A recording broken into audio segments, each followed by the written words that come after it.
Veuillez vous lever.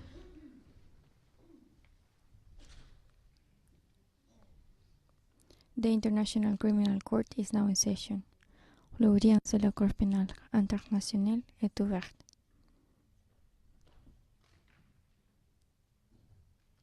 Please be seated. Veuillez vous asseoir.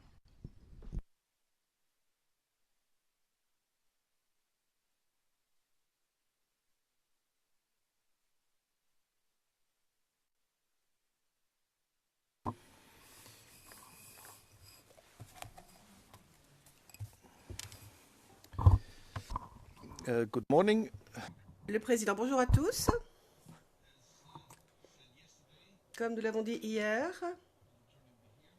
lorsque nous avons levé la séance, nous sommes réunis aujourd'hui pour écouter les arguments portant sur la demande au fin de l'article 83, 81.3c petit i. Nous savons que le procureur a déposé des écritures dans ce sens, et je vais d'ailleurs donner la parole immédiatement au représentant du bureau du procureur pour lui demander s'il y a quelque chose à ajouter. Mais je vois qu'il secoue la tête, et je souhaite dire aux parties qu'il convient de ne pas prononcer le nom d'État. S'il vous plaît, donc ne prononcez aucun nom d'État. Nous savons parfaitement de quoi nous parlons, mais ne donnez pas les noms, s'il vous plaît. Je donne maintenant la parole au bureau du procureur, ensuite au représentant légal des victimes et aux deux défenses.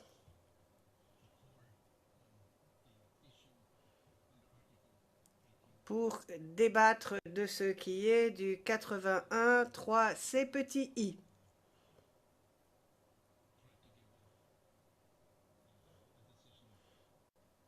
Sachez que nous allons faire de notre mieux pour rendre notre décision dans la journée. Plus tard, bien sûr. Vous avez la parole, Monsieur McDonald. Monsieur McDonald, merci, messieurs, Madame les juges. Nous n'avons rien à ajouter. Nous nous contentons de ce qui est dans notre écriture. Le président, très bien. Je donne maintenant la parole à Madame Massida. Maître Massida, vous avez la parole au nom des victimes. Maître Massida, je vous remercie. Madame, Messieurs les juges, depuis hier, les victimes expriment leur préoccupation et aussi leur inquiétude suite aux nouvelles de la libération, enfin de l'acquittement de messieurs Gbagbo et Blé Goudé. D'après eux, ils considèrent que leur demande de justice n'a pas été entendue par cette cour. Évidemment, ils savent que la décision d'une chambre n'est pas une décision définitive. Et ils espèrent que leurs droits seront protégés et que les deux personnes suspectées resteront en détention en attendant leur appel. Il est essentiel pour les victimes que messieurs Gbagbo et messieurs Blé Goudé soient présents lors d'un appel, si tant est bien sûr qu'il y ait appel et si le procès se poursuit. Suite à cet appel, l'accusation dans sa demande express déposée hier soir déclare qu'il y a bel et bien des circonstances exceptionnelles au sens de l'article 81.3c petit i du statut de Rome qui justifierait que l'on puisse maintenir messieurs Gbagbo et Blé Goudé en détention. Avant d'aborder ces circonstances exceptionnelles qui sont de toute façon détaillées dans la requête de l'accusation, je fais valoir que le fait qu'il n'y ait pas de décision motivée est bel et bien une circonstance exceptionnelle. Surtout parce que la majorité n'a même pas pu nous dire à quel moment nous disposerions de la motivation de cette décision. Et ceci n'est pas de la pratique de la Cour et handicape sérieusement les parties. Nous considérons Donc, que lorsque l'on évalue les conditions de l'article 81.3 CI, il est très difficile de le faire au vu des circonstances, c'est-à-dire le fait qu'il n'y ait pas de motivation. Il est vrai que, au vu des circonstances exceptionnelles, euh, de, je considère que l'accusation a raison de dire qu'il y a bien des circonstances exceptionnelles. Par exemple, premièrement, qu'il y a un risque d'évasion au cas où la Chambre d'appel infirme la décision sur l'acquittement. Et donc, les accusés ne seraient pas présents pour leur procès. Les deux personnes ont bel et bien les moyens et le soutien leur permettant de fuir. Et c'est d'ailleurs déclaré dans le paragraphe 20 de l'écriture de l'accusation. Ensuite, les infractions sont extrêmement graves et c'est un critère qui doit être pris en compte, comme l'a dit la Chambre dans l'affaire Ngunjolo. Ensuite, probabilité aussi de voir l'appel aboutir. Grande chance que cet appel aboutisse. La majorité nous a donné qu'un résumé très succinct de la motivation de leur acquittement. Il ne nous a jamais dit à quel moment les motivations seraient disponibles et que que cette décision a été prise à la majorité. Tout ceci, d'après moi, sont des facteurs qui vont dans le sens de l'aboutissement favorable de l'appel. Ensuite, autre facteur supplémentaire, c'est la deuxième fois dans l'histoire de la Cour que la Chambre a dû trancher une requête aux fins de retrait des charges pour insuffisance de preuves. Or, il n'y a pas de disposition précise pour cette procédure dans le statut de Rome. Il n'y a pas assez de jurisprudence non plus. Et de ce fait, il me semble que l'appel sera très certainement entendu, surtout étant donné l'opinion dissidente de Madame le juge Carbuccia. Ensuite, en ce qui concerne les circonstances exceptionnelles, je tiens à souligner un autre facteur qu'il convient de prendre en compte. Le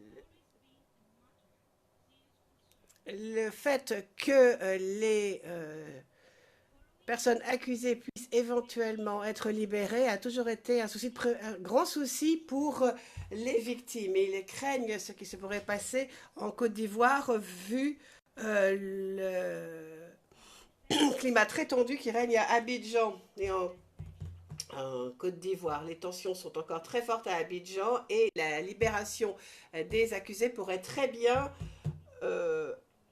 faire monter encore ces tensions. Au vu de ces circonstances, je considère qu'il convient de maintenir M. Baboué Blégoudé en détention en attendant l'appel. Si vous considérez néanmoins qu'il convient de libérer les personnes en question, il convient que cette libération soit sous condition. Nous sommes d'accord avec les conditions énumérées à paragraphe 24 de l'écriture de l'accusation. Mais j'ajoute que de plus, la libération conditionnelle doit être autorisée uniquement dans un pays européen proche de la Cour, proche géographiquement de la Cour, et que la condition numéro 6 du paragraphe 24 de la demande de l'accusation devrait comprendre non seulement le fait de leur interdire tout contact avec les personnes interviewées ou les témoins, mais aussi avec les victimes, tel que cela est prévu à la règle 119.1c du règlement de procédure et de preuve. Ensuite, et finalement, si la Chambre rejette la demande de l'accusation, je soutiens la demande optionnelle et alternative de l'accusation, c'est-à-dire que messieurs Blégoudé et Gbagbo restent en détention jusqu'à ce que la Chambre rende sa décision sur la demande aux fins de faits suspensifs que l'accusation a déjà prévu au cas où elle ne pourrait obtenir la certification d'appel telle qu'elle le souhaite lors de cette audience. J'en ai terminé, le président. Merci. Et maintenant, je donne la parole à la défense. Maître Altid, c'est à vous.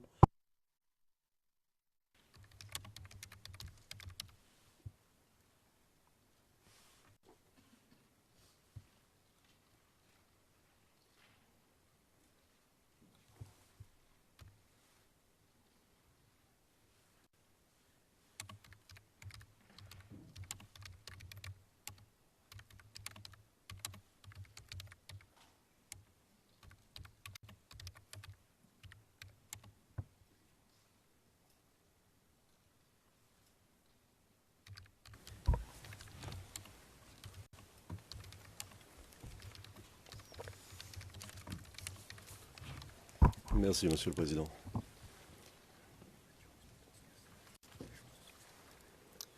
Monsieur le Président, Mesdames, Messieurs, quelques brèves remarques. Le procureur et le représentant légal des victimes s'opposent à la mise en liberté immédiate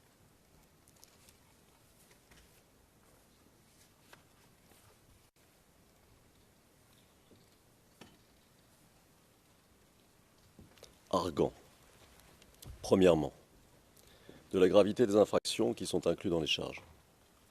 Deuxièmement, d'un supposé risque de fuite. Troisièmement, des chances de voir l'appel aboutir. Premièrement, la gravité n'est pas une condition de maintien en détention qui soit acceptable ici. En effet, le procureur et la représentante légale des victimes ne donnent aucune indication sur ce qu'ils entendent par gravité. Sauf à dire que tous les crimes relevant de la compétence de la Cour seraient suffisamment graves pour justifier du maintien en détention, ce qui n'aurait pas grand sens, puisque dans ce cas, aucune mise en liberté ne serait jamais prononcée. À l'évidence, ce n'est pas l'intention des rédacteurs du statut de Rome. À l'évidence, ce serait contraire au respect de la liberté comme droit fondamental de la personne.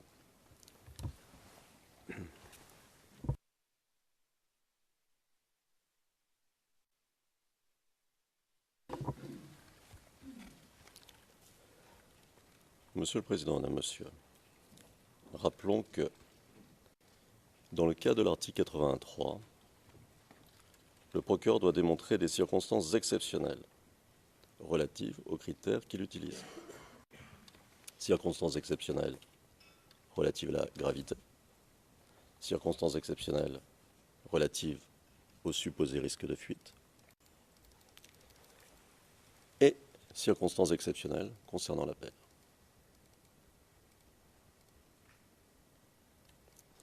Autrement dit, pour respecter la logique de l'article, le procureur et la représentante légale des victimes auraient dû démontrer qu'il s'agissait de gravité exceptionnelle, de risque de fuite exceptionnel, ce que, évidemment, ils ne font pas. Concernant le risque de fuite,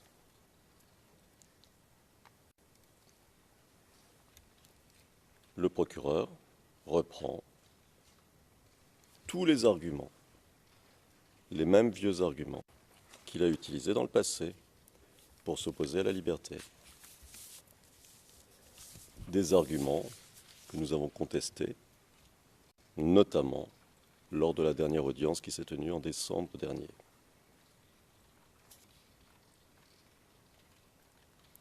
Vous noterez que concernant le risque de fuite, le procureur n'apporte rien, absolument rien d'utile sur ce point.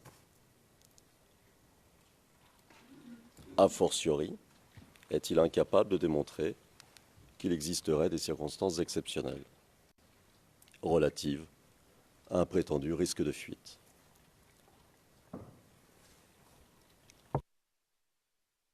sur les circonstances exceptionnelles. Pourquoi faut-il des circonstances exceptionnelles?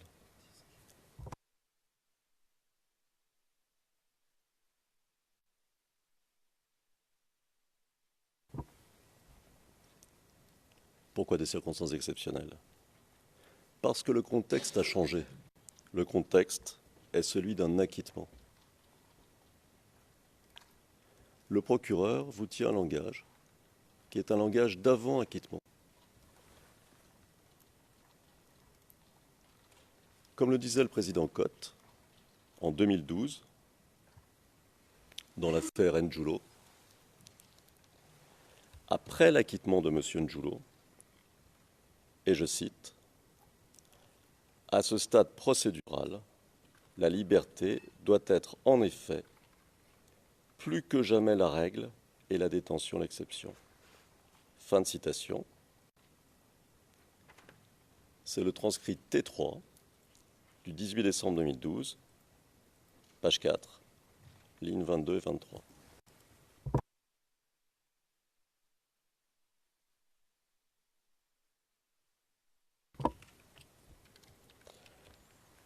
Monsieur le Président, Madame, Monsieur, le procureur et la représentante légale des victimes semblent vouloir ignorer ce changement fondamental qui résulte de votre décision d'hier. Laurent Gbagbo n'est plus un accusé. Laurent Gbagbo a été acquitté. Il n'est donc plus présumé innocent, il est reconnu innocent.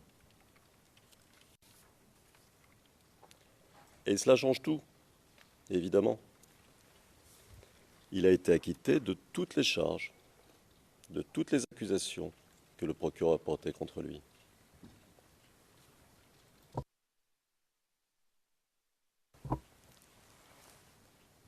Dans ces conditions, Monsieur le Président, Madame, Monsieur,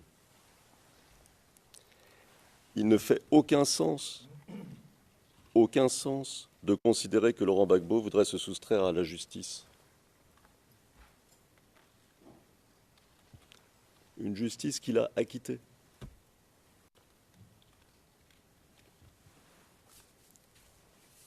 Par ailleurs, le procureur ne peut être autorisé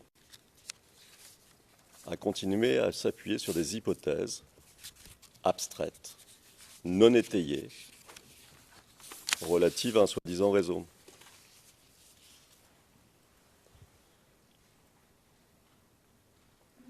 Ici, le procureur aurait dû démontrer plus que jamais la réalité concrète d'un risque de fuite sur la base de faits objectifs et sur la base de circonstances exceptionnelles. Circonstances exceptionnelles qui sont les seules à permettre qu'une personne acquittée, innocentée, soit maintenue en détention. D'ailleurs, le procureur lui-même reconnaît, dans ses écritures, qu'il doit atteindre un seuil plus élevé du fait du jugement d'acquittement. Seuil qu'il n'atteint évidemment pas.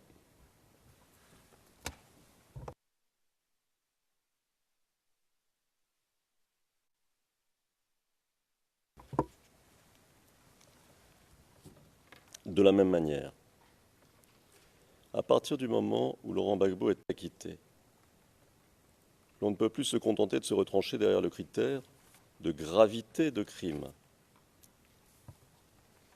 puisqu'il a été acquitté des crimes.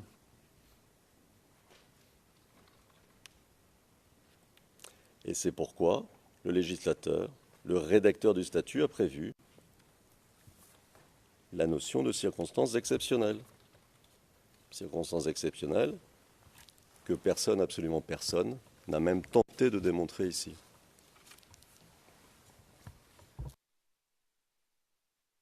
Quant aux critères qui consistent à examiner si l'appel pourrait aboutir ou pas,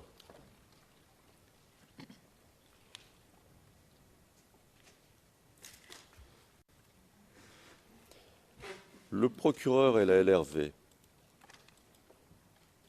n'apportent strictement aucun élément. Ils ne peuvent se prévaloir de l'absence de décision écrite pour alléguer de circonstances exceptionnelles qui justifieraient un maintien en détention. Pourquoi ? Parce que des circonstances exceptionnelles doivent pouvoir être objectivement prouvées. Sinon, ce ne sont pas des circonstances exceptionnelles, ce sont des hypothèses.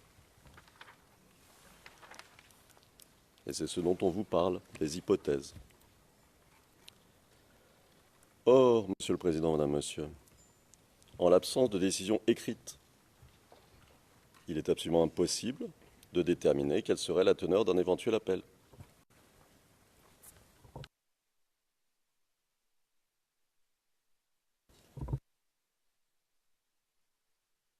En l'absence de décision écrite,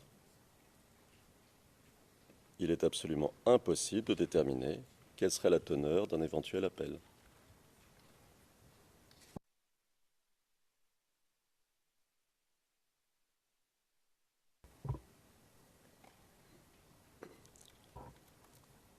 Même si pour les besoins de l'argumentation, la Chambre d'appel devait considérer qu'il aurait été préférable que la Chambre de première instance donne le détail de la motivation, en même temps que la teneur de la motivation.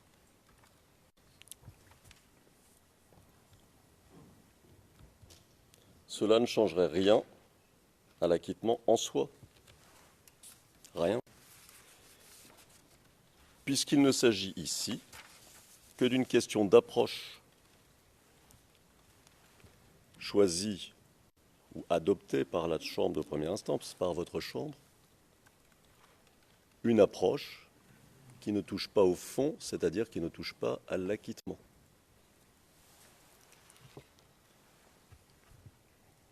Enfin, le procureur s'appuie sur l'existence d'une opinion dissidente pour arguer de la nécessité d'un maintien en détention. Sur ce point, il convient de noter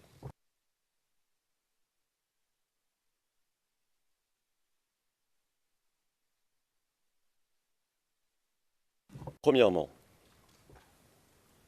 que l'existence en soi d'une opinion dissidente est un élément procédural normal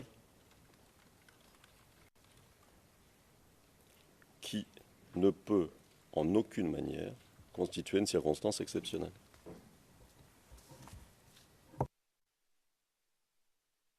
Deuxièmement, que l'existence d'une opinion dissidente ne préjuge en rien du résultat d'un éventuel appel. Là encore, pas de circonstance exceptionnelle.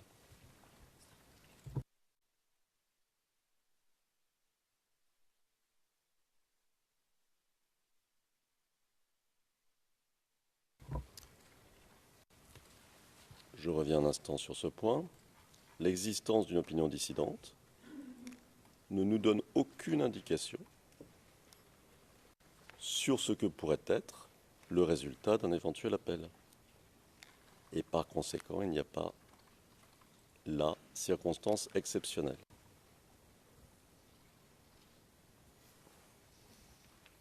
Troisièmement, l'opinion dissidente porte essentiellement sur la forme de la décision de votre Chambre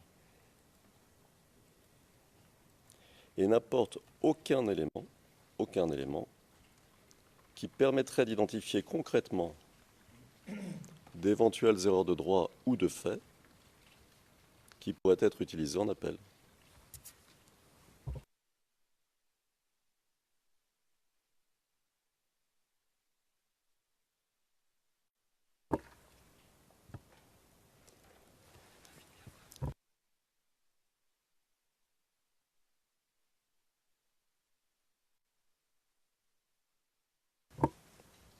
J'insiste,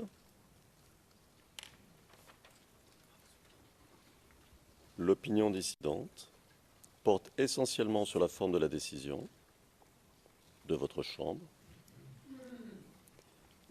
et ne donne aucun élément permettant d'identifier concrètement des erreurs de fait ou de droit qui pourraient être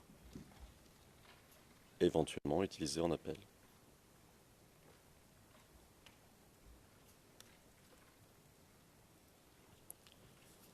Quant à la question précise du désaccord que mentionne le procureur entre la majorité et l'opinion dissidente, entre la majorité et le juge dissident,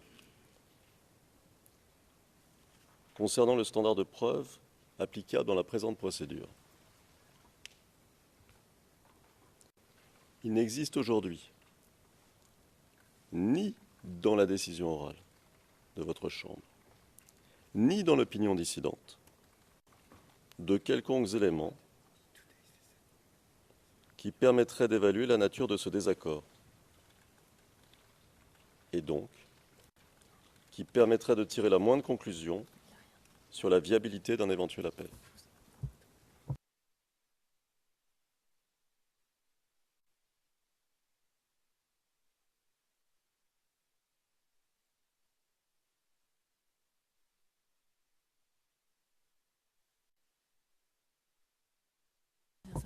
Je vais revenir un instant sur ce point. À propos de la question précise du désaccord que mentionne le procureur, désaccord qu'il postule entre la majorité et le juge décidant. Désaccord portant sur le standard de preuve applicable dans la présente procédure. Mon point est le suivant.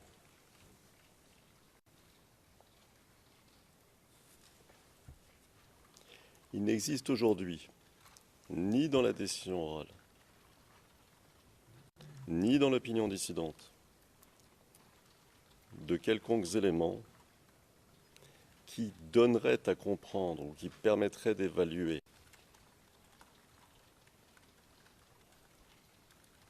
la nature de ce désaccord et donc qui permettrait de tirer des conclusions ou de poser des hypothèses sur la viabilité d'un éventuel appel.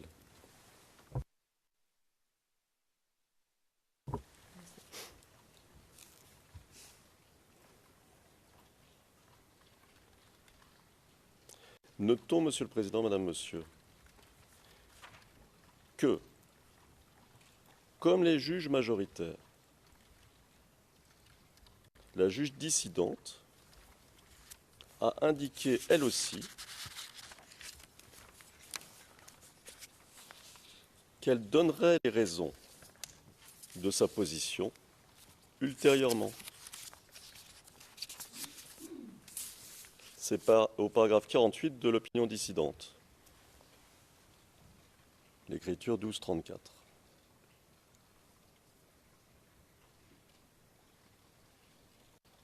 Donc sur ce point, on ne peut rien en tirer. En fait, et pour faire simple, le procureur semble estimer que le simple fait qu'il pourrait présenter des arguments en appel pourrait suffire à maintenir une personne en détention.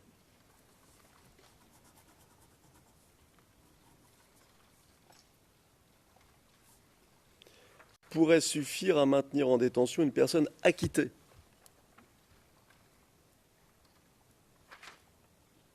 Innocenté. Une telle approche, Madame, Monsieur le Président, ne saurait satisfaire l'exigence pourtant claire qu'ont posée les rédacteurs du statut, qui ont voulu, pour garantir les droits de l'individu, que le critère de circonstances exceptionnelles soit satisfait. Parce que si on suit le procureur et si on suit la représentante égale des victimes, il sera toujours possible de maintenir quelqu'un en détention, même innocenté, même acquitté, à partir du moment où il est possible de faire appel. Autrement dit, il sera toujours possible de nier la réalité d'un acquittement.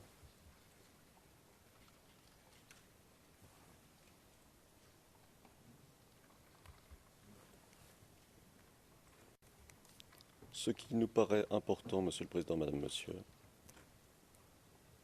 c'est qu'aujourd'hui, il convient de constater que le procureur est incapable, quel que soit l'angle sous lequel on prend la question, de justifier de la moindre circonstance exceptionnelle qui pourrait justifier, Monsieur le Président, Madame, Monsieur,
Je voudrais faire quelques remarques au sujet du droit naturel à la liberté et deuxièmement, les circonstances exceptionnelles et autres éléments de l'article 81. Ces deux derniers points seront traités par Maître Carin. Je vais traiter du premier point. Malheureusement, la discussion aujourd'hui déclenchée par le bureau du procureur et par les représentants légaux des victimes se concentre ou a tendance à se concentrer sur des questions de procédure. Ce qui est en jeu, Monsieur le Président, c'est le droit naturel à la liberté. La liberté de l'humanité, c'est bien là l'essence de notre débat aujourd'hui.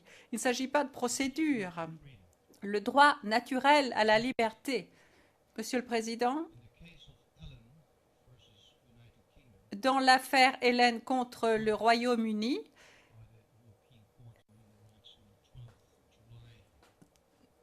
tranchée par la Cour européenne des droits de l'homme le 12 juillet 2013, paragraphe 94, vous trouvez ce que pour nous, juristes ici devant cette Cour, vous trouvez ce que signifie le droit naturel de l'humanité. Je cite ce paragraphe. Je cite l'objectif général, selon les juges de la Cour européenne, l'objectif général de l'article 6, section 2 de la Convention est de protéger les individus qui ont été acquittés d'une charge pénale ou s'agissant de procédures ou les personnes pour lesquelles la procédure pénale a été interrompue. Éviter qu'ils ne soient traités par les responsables publics et les autorités comme s'ils étaient en fait coupables des délits imputés. Et Monsieur le Président, ceci est ce qui doit nous occuper essentiellement aujourd'hui. Ces deux personnes sont acquittées. Ils doivent se voir redonner leur droit naturel à la liberté. Dans chaque système traité par la Cour européenne des droits de l'homme, c'est ce qui est prévu sans protection pour garantir le respect de l'acquittement. Et je cite toujours le paragraphe 94 de l'affaire Allen contre le Royaume-Uni, sans protection visant à garantir le respect de l'acquittement ou l'interruption du procès, l'équité de la procédure garantit que l'article 6, section 2, ne devienne plus qu'une théorie et une illusion. Voilà pour ce qui est de ma première remarque. Deuxième remarque, dans toute juridiction, dans la mesure où je suis bien informée, la mise en liberté avec les raisons qui suivent est une conséquence logique du droit naturel à la liberté et est en conformité avec le droit naturel à cette liberté. L'opinion dissidente de Madame le juge Carbuccia dit au paragraphe 33, en référence à l'arrêt de la Cour d'appel Alberta contre Teske, où la Cour dit qu'il est important de prendre des décisions en temps opportun. Et c'est en temps opportun. Bien entendu, le juge de première instance doit bien être conscient du fait que les motivations peuvent arriver après. Mais il n'est pas nécessaire également, toujours selon cet arrêt, et conformément également à la jurisprudence des États-Unis et également la jurisprudence des cours suprêmes en Europe, il n'est pas en contradiction avec le droit international à chaque occasion de rendre une décision complète avec un certain retard. Cela ne veut pas dire que cela implique automatiquement un appel. Nous considérons que mettre une personne accusée en liberté au moment où le tribunal considère qu'il n'y a pas de raison que son affaire se poursuive, eh bien, que cela est en conformité avec le droit international et avec les juridictions. Cette notion, ce droit naturel à la liberté après l'acquittement, le droit naturel à la liberté doit être rendu à l'accusé. Nous retrouvons cela également à l'article 81.3c petit i. La chambre d'appel, en effet, dans l'affaire Anguijolo, a déjà constaté que la règle est qu'une personne acquittée doit être remise en liberté. C'est là la règle. Et ce droit naturel à la liberté est également clairement repris dans le droit international des traités. L'article 9 de l'ICPR, l'article 5, section 3 de la Convention européenne des droits de l'homme, l'article 7 de la Convention américaine des droits de l'homme, l'article 6 de la Charte africaine sur le droit des peuples et les droits humains. Donc la conclusion est clairement que maintenir en détention une personne acquittée en attendant l'issue de l'appel est clairement en contradiction avec le droit international et avec le droit naturel de l'humanité à être en liberté. Je vous renvoie également à toute la jurisprudence à cet égard de la Cour européenne des droits de l'homme. Monsieur le Président, ceci dit, j'ai aussi observé que d'autres juges dans cette Cour ont repris cette même opinion, à savoir comment interpréter les droits de l'homme dans le contexte de la procédure devant la CPI. D'abord, le juge président, le juge Cotte, dans Anguijolo, a clairement indiqué que l'évaluation qui doit être faite du maintien en détention après l'acquittement, doit se faire dans le contexte justement de cet acquittement.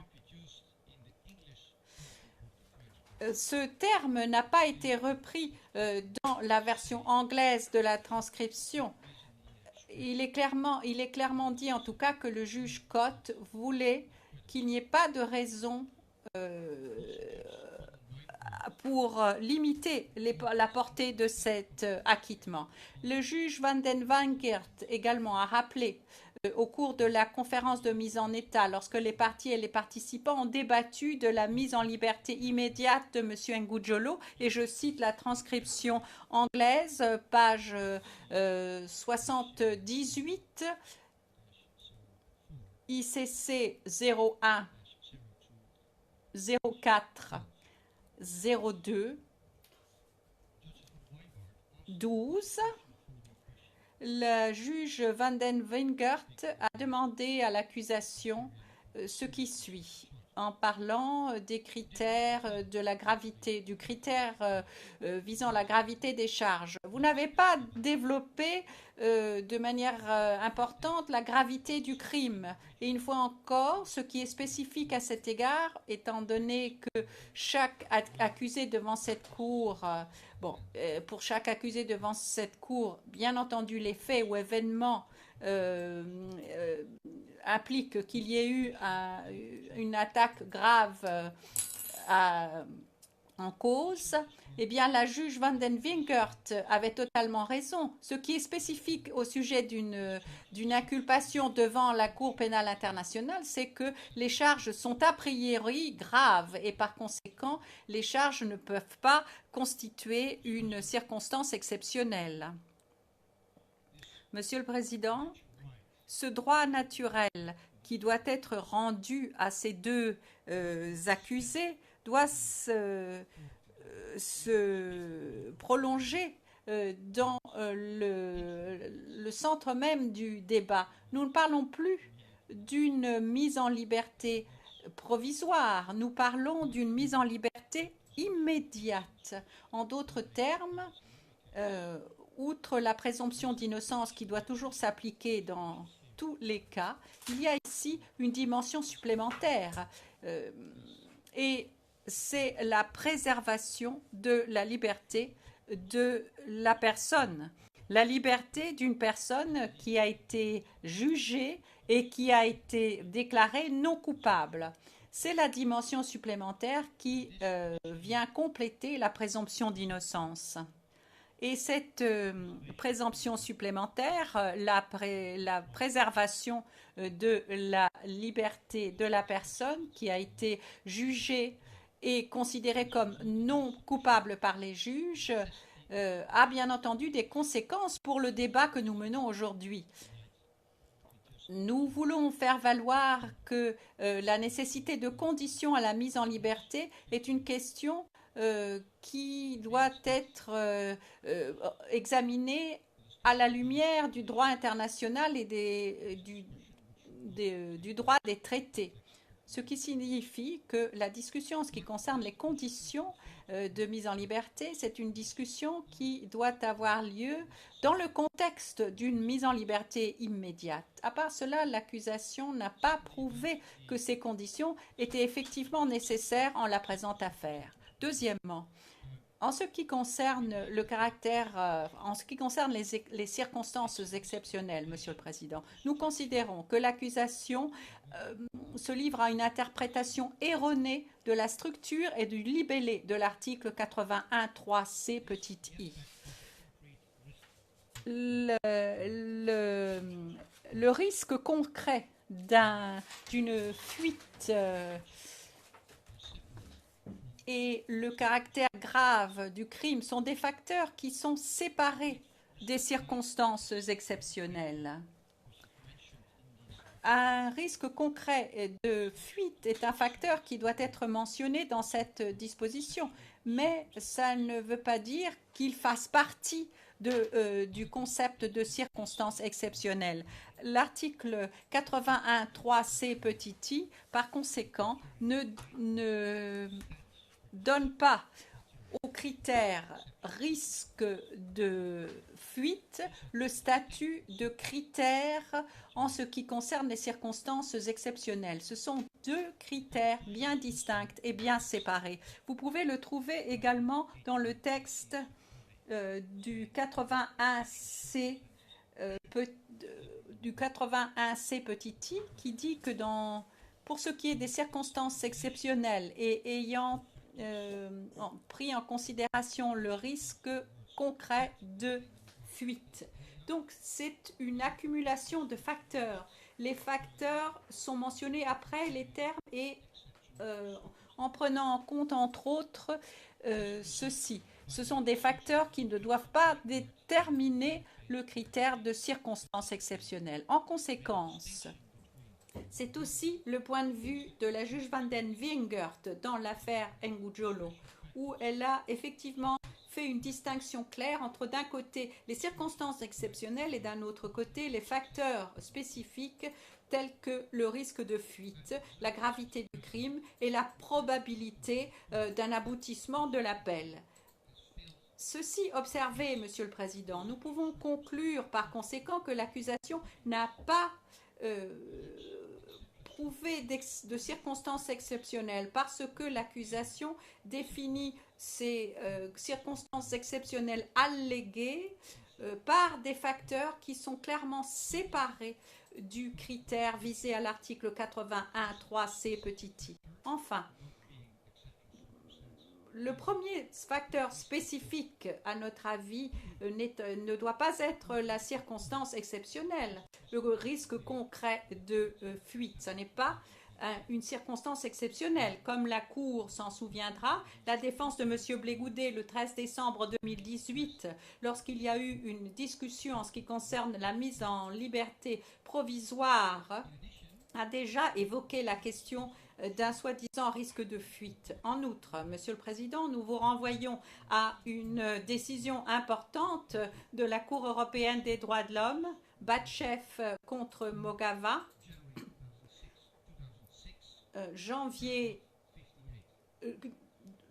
en date du 4 janvier 2006, paragraphe 58.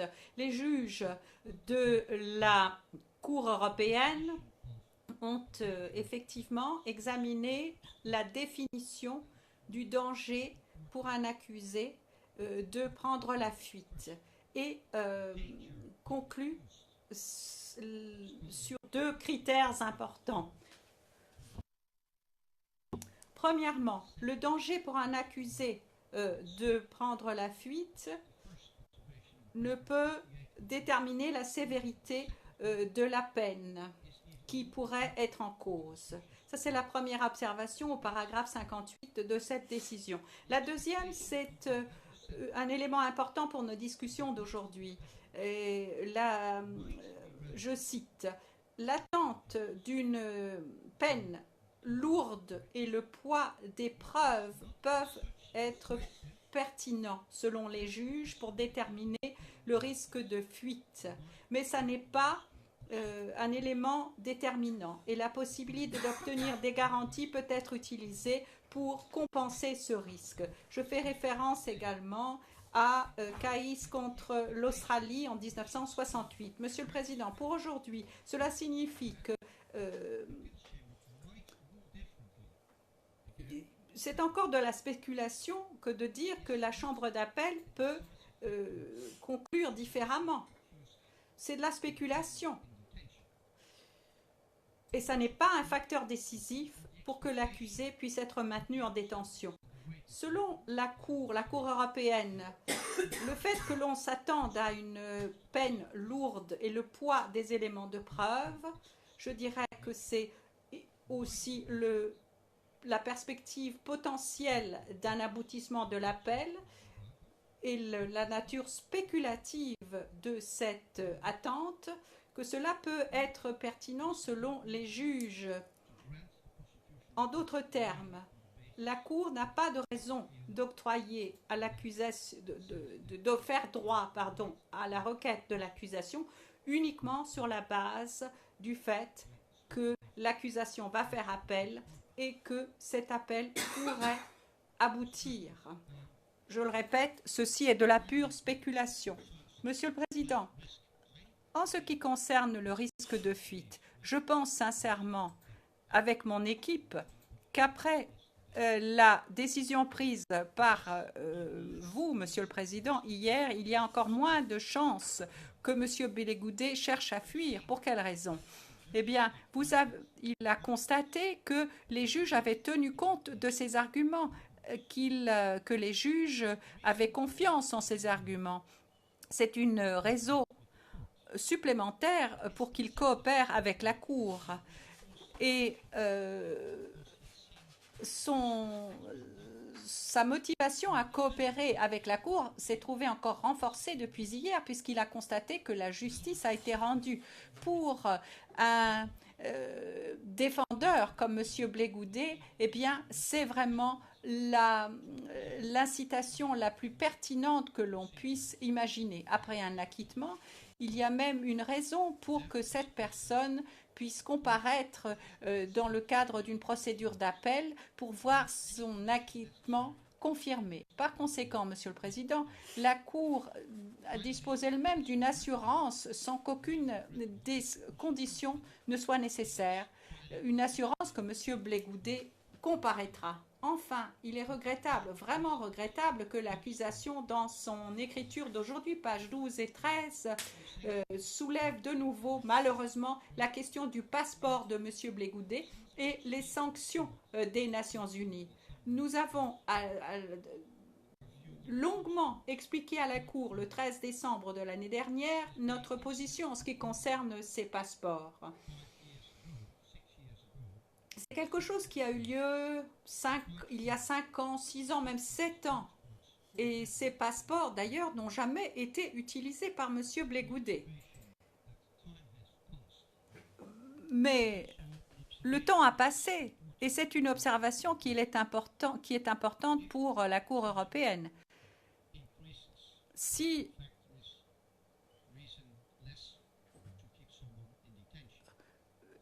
plus le temps passe, moins il y a de bonnes raisons pour maintenir quelqu'un en détention. Deuxièmement, s'agissant des sanctions des Nations Unies, eh bien, l'accusation, malheureusement, une nouvelle fois, omet de tenir compte d'une observation que nous avions faite le 13 décembre, c'est-à-dire que le 19 février 2016, M. Bellegoudé, de manière volontaire, a coopéré avec la Commission des Nations Unies alors qu'il se trouvait en détention ici à La Haye. Vous pouvez trouver cela dans un document des Nations Unies avec la référence S 2016, numéro 254, paragraphe 178.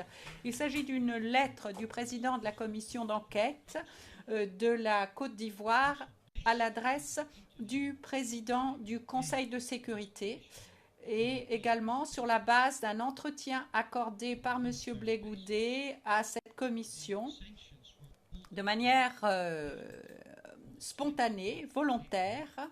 Les sanctions ont finalement été levées le 28 avril 2016 par une résolution 2283, résolution qui lève toute interdiction, y compris l'interdiction de voyager de M. Bellegoudé. Par conséquent, la référence dans l'écriture de l'accusation à une situation qui a duré jusqu'en 2013 et 2016, eh bien, c'est une observation qui n'a plus de pertinence aujourd'hui.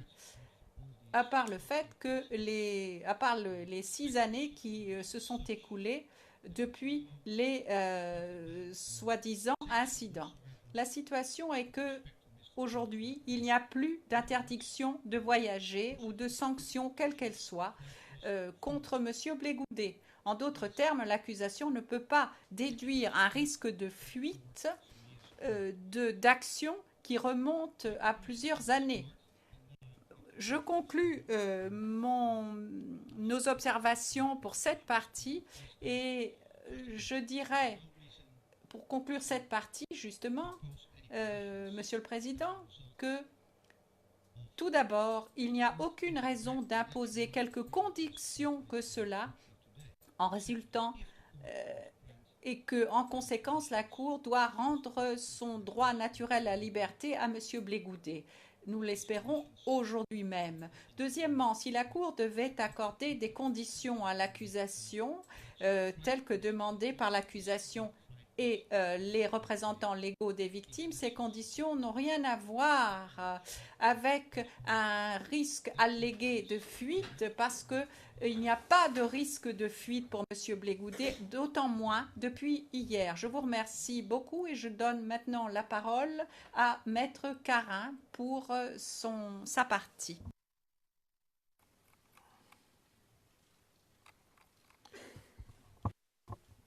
Ms. Carin, please. Le président, Maître Carin, vous avez la parole. Maître Carin, bonjour, Madame, Messieurs les juges.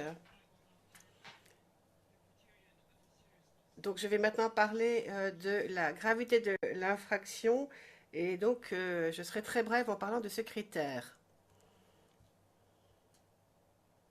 Comment dire?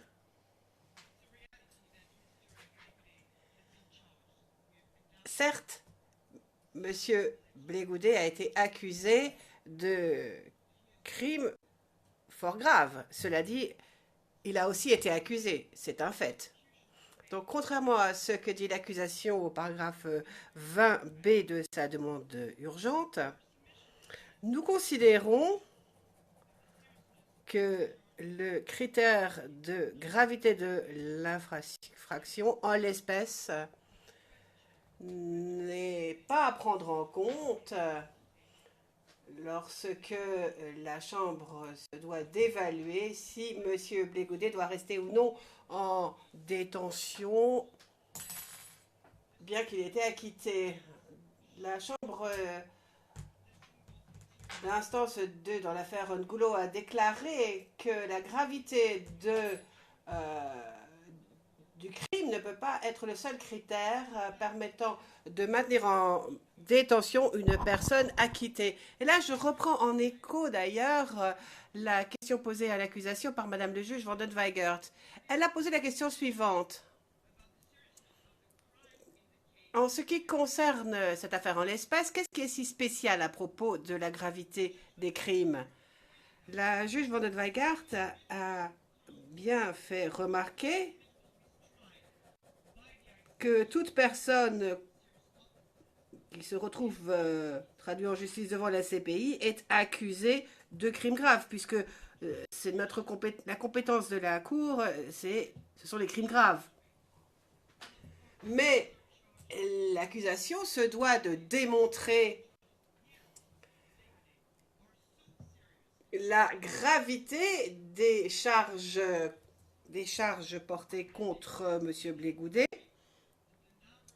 sont telles qu'elles sont bel et bien une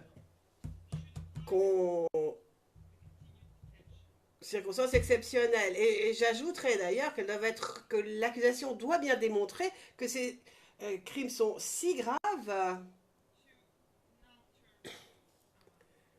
qu'elle doit bien démontrer que l'exception fournie au titre de l'article 81.3 CI, qui je le rappelle est une exception très limitée, peut bel et bien s'appliquer pour que la détention se poursuive. Maintenant, parlons à la probabilité de chance de voir l'appel aboutir. Eh bien, la défense remarque l'opinion dissidente de Madame le juge Herrera Carbuccia porte uniquement sur certains points. C'est une opinion dissidente extrêmement concise et ces points n'ont rien à voir avec la libération immédiate, enfin la mise en liberté immédiate. Alors prenons un peu de recul maintenant et tâchons d'étudier quelle était la cohérence de la thèse de l'accusation. Au cours des 3 ans de procès, la défense fait remarquer que l'accusation a eu amplement le temps de présenter sa thèse et de la défendre. La Chambre a entendu 82 témoins. Au départ, l'accusation en voulait 135. Alors, je ne voudrais pas du tout induire cette Chambre en erreur en citant des chiffres erronés. Donc, je dis à peu près 135. Mais c'est l'accusation qui a géré sa liste de témoins. C'est l'accusation qui a décidé de faire comparaître moins de témoins. Tout ce que nous pouvons dire de la part de la défense, c'est que le fait de vouloir présenter 135 témoignages à charge devant la CPI, c'était une nouveauté. Ensuite, l'accusation a profité du régime de recevabilité des éléments de preuve tel qu'elle avait été décidée par la Chambre. En fait, un grand nombre de documents versés par l'accusation a été présenté au dossier, soumis au dossier, comme on dit, mais pas forcément admis au dossier, car nous voyons bien qu'il y a une différence entre soumettre et admettre. Mais lorsque la défense a présenté sa demande aux fins de non-lieu, elle devait prendre en compte de toute façon tous ces éléments de preuve qui avaient été soumis, qu'ils soient éventuellement admis ou non. Et l'accusation a aussi eu amplement l'occasion de présenter son mémoire en fin de présentation de ses moyens. C'est aussi parfaitement... c'était une nouveauté pour la Cour, ça n'avait jamais été fait. Ensuite, malgré toutes ces conditions permettant de présenter et de défendre sa thèse, l'accusation n'a pas réussi à prouver la moindre charge contre les accusés. Et la défense fait donc valoir qu'il n'y a aucune raison que la Chambre d'appel, étudiant les mêmes éléments, en arrive à une décision différente. Si bien sûr, l'accusation décide d'interjeter appel contre cette décision. Et enfin, bien que la majorité n'ait pas fourni la totalité de ses motivations dans son jugement, elle a quand même donné quelques arguments permettant de décider de l'acquittement, arguments qui sont parfaitement conformes au droit international. Donc, la probabilité de voir l'appel aboutir est extrêmement limitée, contrairement à ce que voudrait vous faire croire l'accusation du président. Merci. Maître Knops, je tiens à reprendre la parole, parce que je voudrais dire que le fait de maintenir M. Bégoudet en détention, c'est-à-dire ou éventuellement lui permettre une mise en liberté, mais sous condition uniquement, cela équivaudrait en fait à considérer qu'il est coupable. Donc, lorsque nous étudions Allen versus United Kingdom au paragraphe 94, au vu, donc, qui est un texte permettant de protéger les individus qui ont été acquittés de crimes, éviter donc qu'ils soient traités par les responsables publics ou les autorités comme s'ils avaient véritablement commis ce crime et qu'ils avaient été jugés coupables, est complètement contraire au droit international. Donc nous faisons valoir que la demande de l'accusation au paragraphe 29 de sa requête, qui demande que la Cour prenne des mesures pour que des personnes qui ont été acquittées restent en détention, certes, c'est maintenant à la Chambre d'appel de prendre sa décision éventuellement, mais c'est quand même la Cour en tant que telle qui est requise par l'accusation de maintenir M.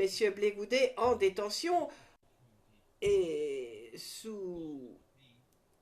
en attendant qu'il y ait éventuellement un appel. Cela n'est pas du tout conforme au droit. Cela signifierait que les gens qui ont été acquittés sont encore traités comme des coupables parce qu'ils sont encore en détention et qu'on veut les maintenir en détention. Et pour ce qui est de la demande alternative de l'accusation au paragraphe 29, nous considérons qu'il ne convient pas que votre Chambre y fasse droit. Le président, merci beaucoup. Mais je vois que M. MacDonald est debout. M. MacDonald, je voudrais répondre aux deux équipes de la défense, mais de façon concise, bien sûr, et discrète. Il est important pour votre Chambre de connaître la position exacte de l'accusation et non pas la position telle qu'elle est présentée de façon déformée par la défense. Et nous voulons aussi vous rappeler quelles sont ces décisions qui viennent d'être citées et en quoi elles ont à voir avec notre affaire. Par exemple, cette affaire Allen qui vient juste d'être citée, qui n'a absolument rien à voir avec l'affaire en l'espèce. Donc j'aimerais vraiment pouvoir vous parler. Le président, oui, je vais vous donner quelques minutes, d'accord, mais ça signifie qu'il va falloir revenir encore une fois sur le métier, c'est bien cela? Le procureur, tout à fait. Le président Maître-Atit, qu'avez-vous à dire? À cette demande de l'accusation, chacun a pu s'exprimer de manière extensive grâce à votre chambre. Et nous ne comprenons absolument pas quel est l'objet. Revenir encore une fois. Chacun a pu s'exprimer comme il le souhaitait. Arrêtons là les frais, s'il vous plaît, Monsieur le Président. Well, Le président. Bon, je pense que nous sommes à un moment délicat du procès. Des questions qui sont difficiles aussi. Donc, je pense qu'il vaut mieux que tout le monde expose ses arguments. Donc, je donne rapidement la parole à Monsieur le procureur. Monsieur le procureur, merci. Je voulais juste ajouter que l'accusation étant en demande, il était difficile pour moi de comprendre pourquoi elle allait répondre. Mais je m'en remets tout à fait à votre chambre. Your Honors. excuse me, sorry. but Le président, la dernière partie de votre intervention n'a pas été saisie par les interprètes. the interpreters didn't understand what you said, the last few sentences. Pourriez-vous répéter, s'il vous plaît? Merci, Monsieur le Président. Je voulais juste préciser notre position. À partir du moment où l'accusation était en demande, nous ne comprenions pas pourquoi elle allait répondre, mais puisque votre Chambre l'autorise à ajouter à ces observations, alors à ce moment-là, nous demanderons à votre Chambre de pouvoir répondre aux nouvelles observations de l'accusation. This is exactly what I said to the prosecutor. C'est exactement ce que j'ai dit à Monsieur le procureur. Il a la parole. Et on va devoir faire encore un tour de table, si je puis dire. Donc, vous pourrez répondre. Traduction, et si vous permettez, pour la clarté des débats, je vais juste vérifier.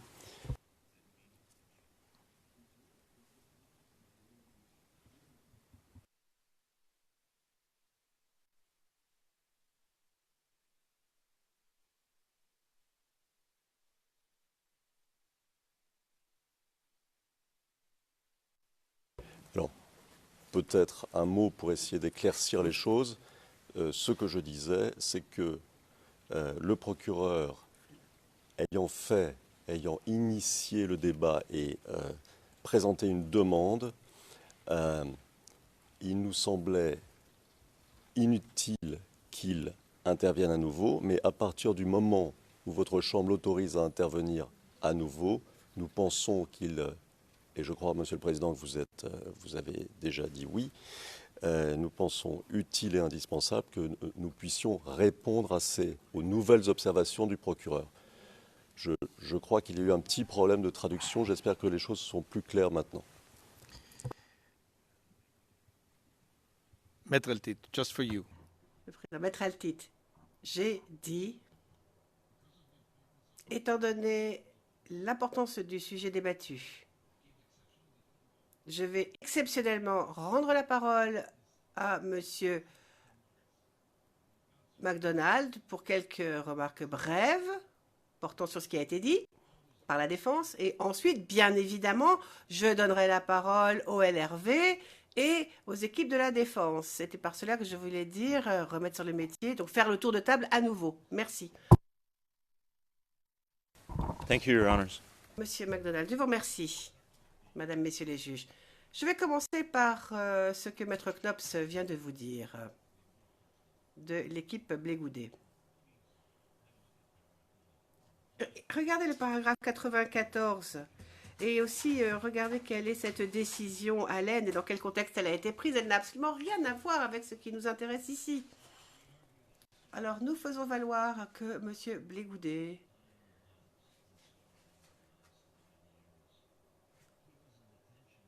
n'a rien fait depuis 5 ans, le temps est passé, etc. Mais enfin, il était en prison depuis 5 ans, il était en détention, donc il devait suivre de toute façon les règles de la détention. Ce qui n'empêche pas qu'il avait quand même des passeports différents, des documents d'identité de 3 pays différents, tout document qui était des faux. Ensuite, coopération avec les Nations Unies, regardez les faits, ce n'est pas ce qui est dit. Regardez les documents, étudiez-les de près. Ce n'est pas ce que vous disent ces documents. Ensuite, je vais répondre à un argument soulevé par les deux équipes de la défense. Et je vais citer Maître Altit. En l'absence d'une décision écrite, il est impossible de déterminer quelle serait la teneur d'un appel éventuel. Fin de citation. Alors, si M. Altit a raison lorsqu'il dit cela, dans ce cas-là,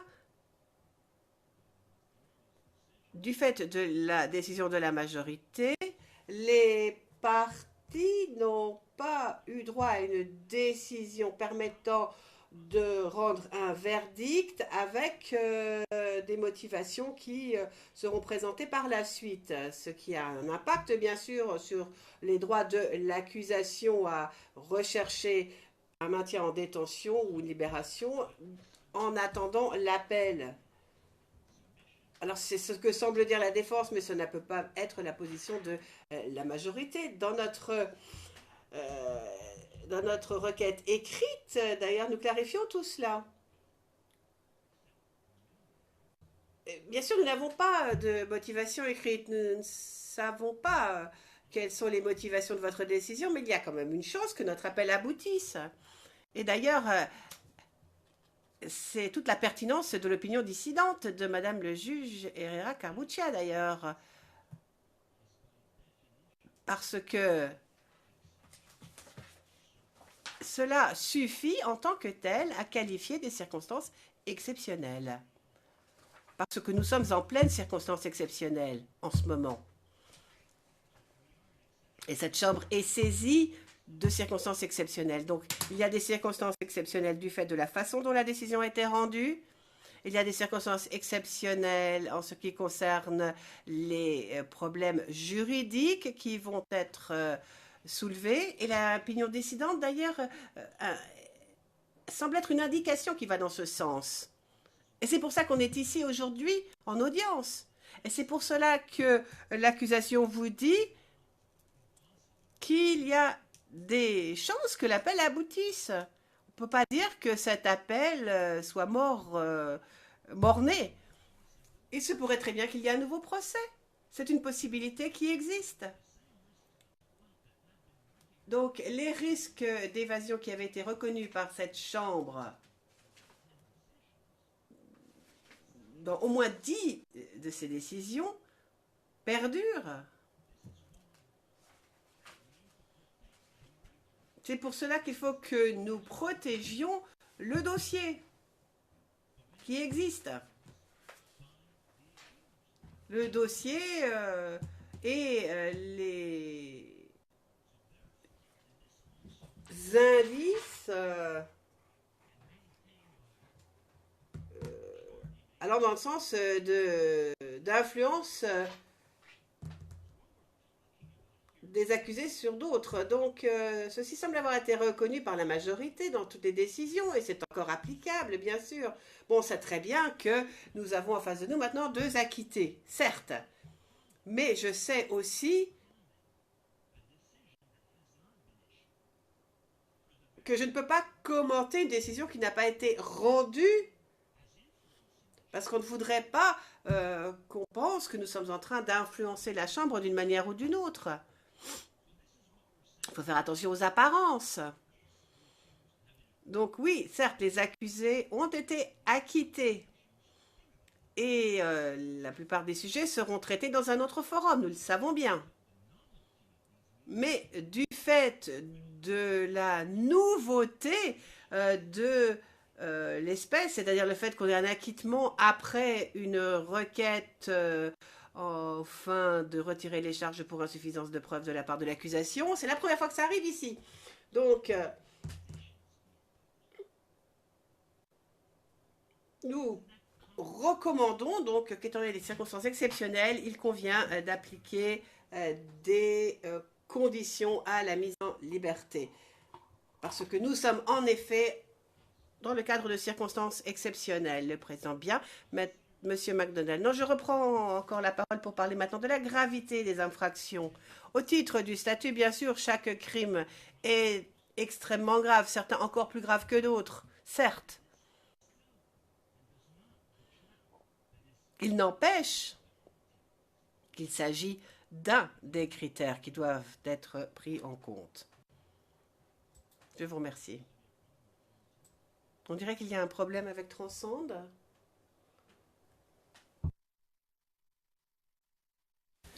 Thank you, Your Honors. I'm sorry. Je vous remercie, Madame, Messieurs les juges, le président bien, les représentants légaux des victimes. Merci. Je n'ai qu'un commentaire à faire après avoir entendu les arguments de l'accusation. Donc, on va parler de la gravité des infractions, qui n'est pas le seul fait à prendre en compte, bien sûr, il y a les autres. Et je tiens aussi à dire, en ce qui concerne la question, la décision de Gunjolo, je tiens à vous rappeler la transcription de cette affaire lors de l'audience, n'est-ce pas, à propos donc, de l'audience Gunjolo portant sur le même sujet. Je cite, « La Chambre souhaite aussi souligner que cette décision d'acquittement a été rendue à l'unanimité et que la probabilité de voir l'appel aboutir aurait pu être fort différent s'il y avait eu une opinion séparée et une opinion dissidente, ce qui n'était pas le cas en l'espèce. Et là, je parle de l'affaire Gunjolo. Or, ici, nous avons une opinion dissidence et nous pensons que vous devriez prendre cela en compte lorsque vous allez rendre votre décision sur les chances de voir l'appel aboutir. La référence donc est ICC 01040212, transcription 3, version anglaise, page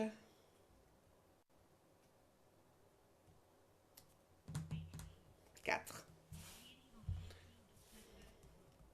18 décembre 2012. Il s'agit de la date de l'audience. Merci, Maître Altit, dit le président. C'est à vous.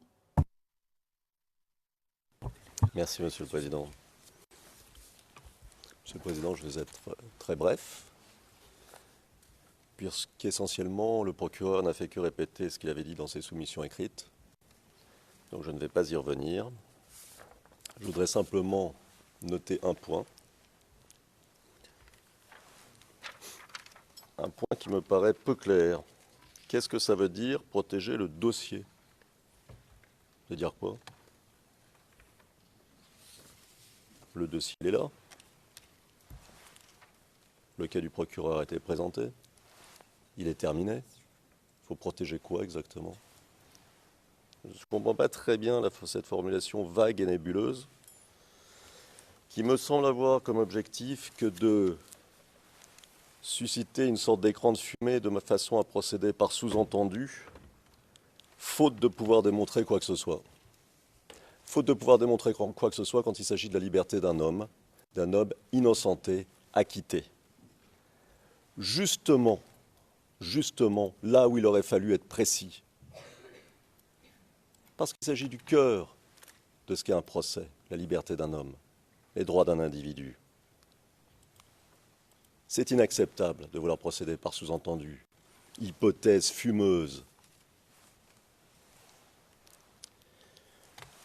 Voilà, Monsieur le Président, Madame, Monsieur. Thank you very much. Mr. Knops. Mr. President, we have three. Maître Knops, Monsieur le Président, nous avons 3 remarques à faire suite à la réponse de l'accusation. Premièrement, bien sûr, les faits en ce qui concerne le contexte de l'affaire Allen versus les États-Unis sont différents, c'est évident. Le paragraphe que j'ai cité de ce jugement, le paragraphe 94, porte sur un principe général qui est sous-jacent à l'article 6 de la Convention, section 2 de cette Convention. Donc il s'agit d'un autre contexte, certes, comme l'a dit M. MacDonald, mais dans ce paragraphe, on explique comment traiter une personne qui a été jugée non coupable. C'est simple donc. Deuxièmement, l'accusation nous dit que M. Blégoudet n'a pas coopéré avec les Nations Unies. Enfin, ce n'est pas ce que dit le document. Bon, c'est vrai que le document ne dit pas explicitement « Monsieur Blégoudet a coopéré avec nous », noir sur blanc. Mais dans ce document, il est bien écrit qu'il a volontairement accepté certaines choses alors qu'il aurait pu les refuser. Il a accepté une interview, par exemple, au cours de laquelle le représentant des Nations Unies lui a posé beaucoup de questions sur l'endroit où il se trouvait, lui ont présenté aussi son passeport malien.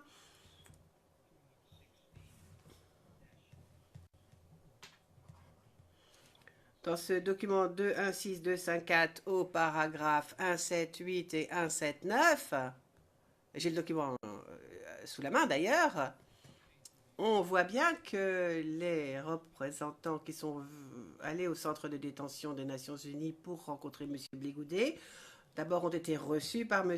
Blégoudet, lui ont bien demandé pourquoi il avait un passeport malien, et il leur a expliqué pourquoi il avait ce passeport, en disant qu'il ne l'avait jamais utilisé. Et cette interview a eu lieu en 2016, et suite à cette interview, les sanctions ont été levées, y compris l'interdiction de voyage. Donc pour les Nations Unies, il semble que le fait que M. Blégoudet ait beaucoup de passeports qu'il n'avait pas utilisés n'était pas vraiment un problème. Ça, c'est de l'histoire ancienne. Tournons la page, c'est fini, ça n'a rien à voir avec la détention. Et ici, on parle d'une personne de l'article 54, donc, qui coopère volontairement avec une organisation internationale. C'est ce qui se passe aujourd'hui, et je ne parle pas de ce qui s'est passé en 2013 à ce sujet. Maintenant, pour ce qui est du risque d'évasion, l'accusation a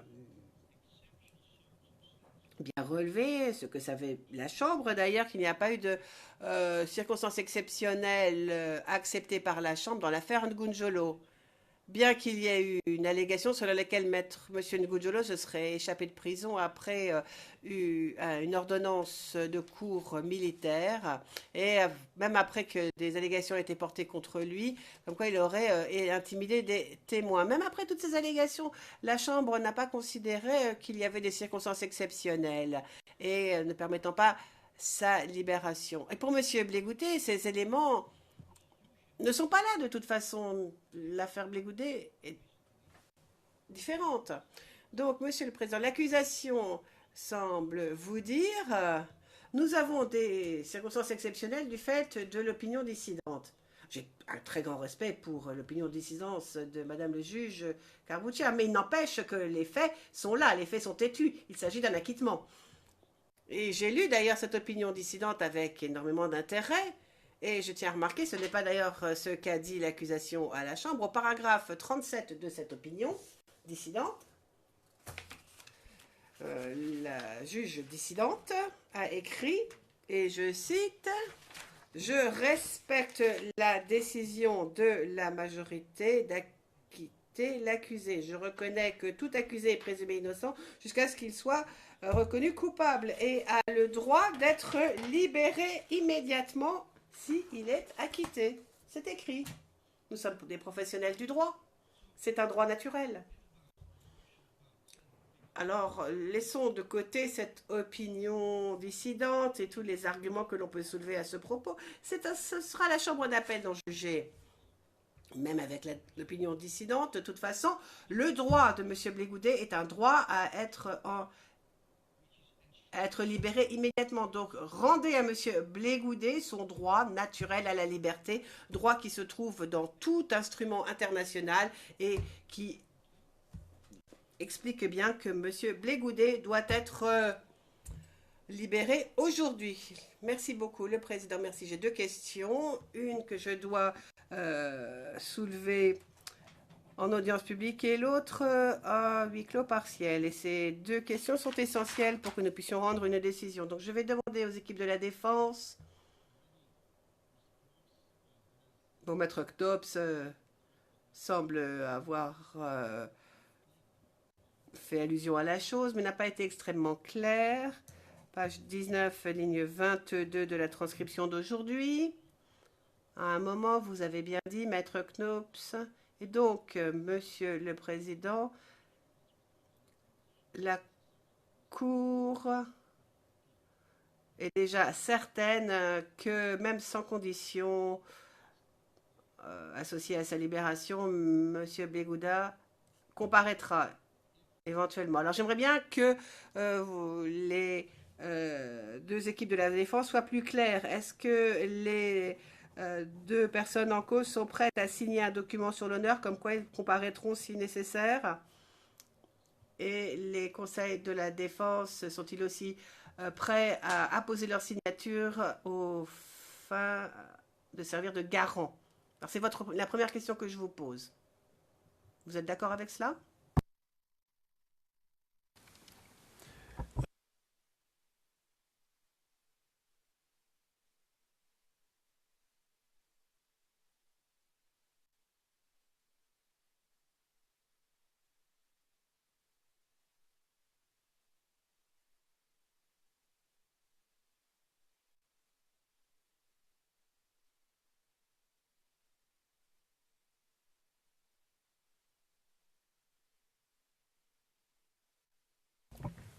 Maître Altit?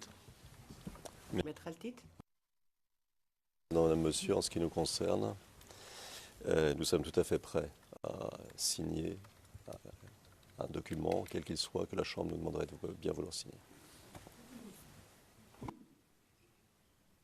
Et quand je dis nous, il s'agit naturellement de Laurent Gbagbo et de moi-même en tant que conseiller principal. Thank you very much, Mr. Knops. Merci beaucoup, Maître Knops. Monsieur le Président, Madame, Messieurs les juges, Monsieur Blégoudet, toute l'équipe de la défense et moi-même en tant que conseil principal sont prêts à signer un document.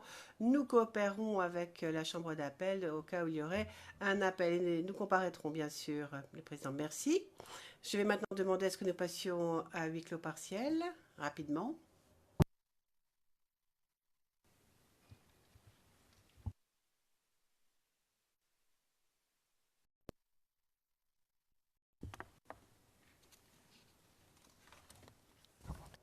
La greffière d'audience. Nous sommes en audience publique, Monsieur le Président.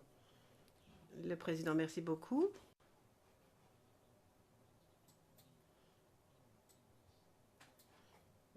Maintenant, il faut que je lève la séance. La Chambre ne peut pas vous dire exactement à quelle heure la décision sera rendue en audience publique sur la requête aux fins de l'article 81. Sachez que la réponse sera rendue aujourd'hui, mais pas avant 15 heures, ça c'est sûr. Mais nous resterons en contact avec Madame le greffier d'audience et nous vous dirons exactement ce qu'il en est. En tout cas, jusqu'à 15 heures, vous êtes libre. Merci.